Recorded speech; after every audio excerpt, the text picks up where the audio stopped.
Henri Murison, CEO of the Northern Powerhouse Partnership, former Labour advisor.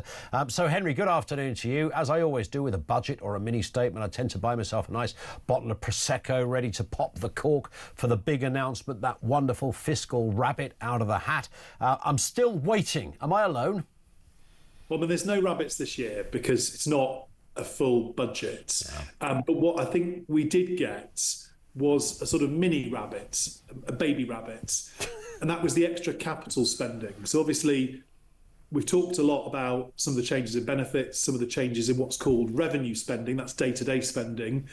But because of that increase in spending on defence, because of some money that's actually being kept aside additionally for the spending review and the 10-year infrastructure plan that's currently being written, actually over the life of the Parliament, we're going to see more spending on capital, not less. And that means if you're trying to improve productivity, if you're trying to create jobs, particularly here in the north of England, outside London, the southeast, that's a massive positive. So as much as everyone might be a bit glum with some of the changes, that some of them may affect individuals, and for those people, I've got nothing but sympathy.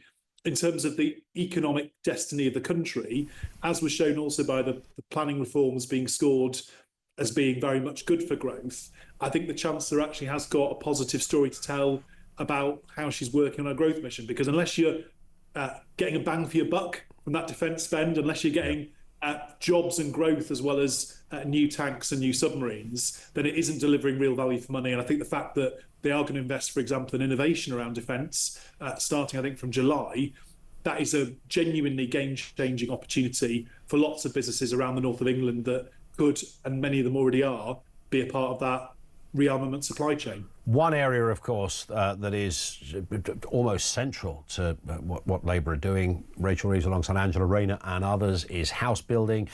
You'll have heard me talking about it just before you came on, Henry.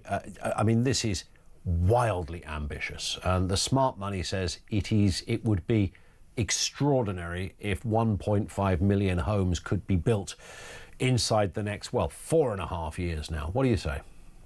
I think what we likely will see is that we'll be building houses at the rate you would need to sustain 1.5 million going forward. Does that make sense? Whether we meet that kind of moonshot target in this Parliament, I think, is subject to some debate. I do think some of the announcements in the run-up to today make it more likely. So my colleague, Mark Reynolds, who's the executive chairman of MACE, been a member of my board for many years, has agreed to help the government with their construction skills challenge and is one of the people that's going to be leading that effort. So I think the level of commitment they've got to getting the workforce into construction, I think, shows the level of ambition. Clearly, they're very clear that they want to invest more in affordable housing.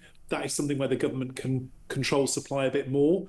The challenge with private housing starts is they are partly driven by the real estate funding environment. They're not just driven by government policy.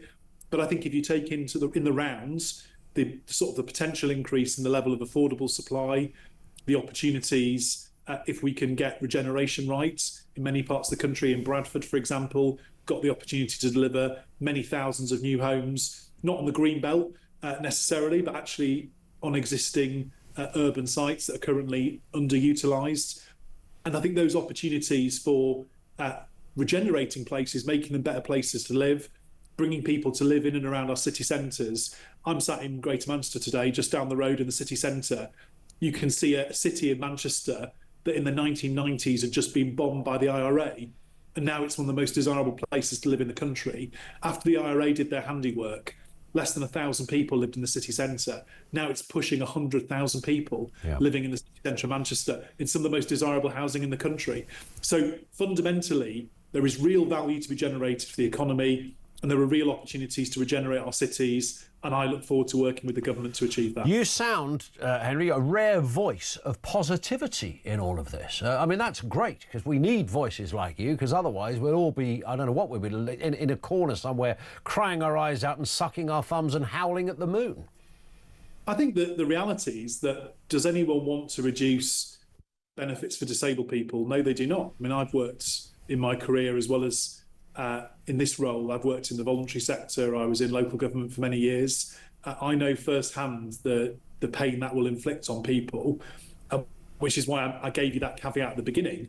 And many of those people will be not far from where I'm sitting in regions like this one in Greater Manchester. But I do have every confidence that our metro mayors, who want to get more people out of unemployment and out of economic inactivity and into employment, can play a part in giving people who want to work the opportunity to do so. Because I think one of the things that is depressing about our society is that we have consigned far too many people to the scrap heap.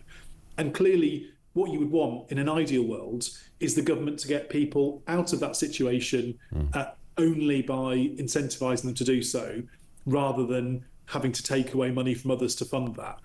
I mean, nobody wants to do it the way it's having to be done. I don't think the government would say they really want to do that.